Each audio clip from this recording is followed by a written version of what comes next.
మహబూబాబాద్ జిల్లా గార్ల మండలంలో అమానవీయ ఘటన ఒకటి చోటు చేసుకుంది. పెంచి పోషించిన కన్నతల్లినే రోడ్డుపాలు చేశారు కర్కశ కొడుకులు సిద్ధమయ్యారు. జెండా బజార్కి చెందిన నర్సమ్మకు ముగ్గురు కొడుకులు.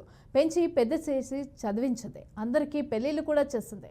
అయితే తమ కోసమే జీవించిన తల్లిని కొడుకులు రోడ్డుపాలు చేశారు. 3 ఎకరాల భూమి, సొంత ఇల్లు ఉన్నప్పటికీ నర్సమ్మ దిక్కుతోచని స్థితిలో ఉంది. ఆస్తి పంచుకొని తన బాగోగులు చూస్తారు అని అనుకుంటే తనను రోడ్డు మీద పడేశారు అంటూ నర్సమ్మ ఆవేదన వ్యక్తం చేసింది. పెద్ద మనుషుల వద్దకు వెళ్లి తన గోడు చెప్పుకున్నా పట్టించుకోలేదని అంటోంది. ఇక దీంతో పోలీస్ స్టేషన్లో కూడా కొడుకులపైన నర్సమ్మ ఫిర్యాదు చేసింది. అయితే ఇంతవరకు తనకు న్యాయం చేయలేదని నర్సమ్మ అంటోంది. తనకు న్యాయం చేయాలని రాజకీయ నేతలు అలాగే పోలీసులను ఆమె కోరుతున్నారు.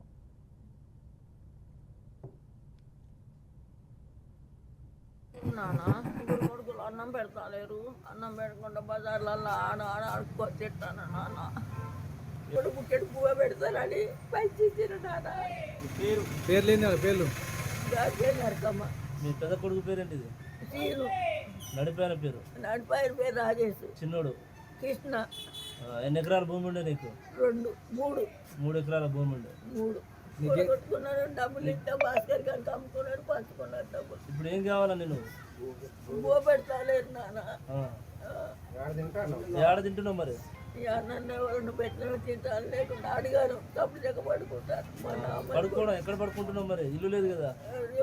గద్దెల మీద పడుకుంటాను. ఎక్కడో చోట గారెలో గద్దెల మీద పడుకుంటున్నావు. అన్ని గిట్లా ఉంటే పడుకుంటాను.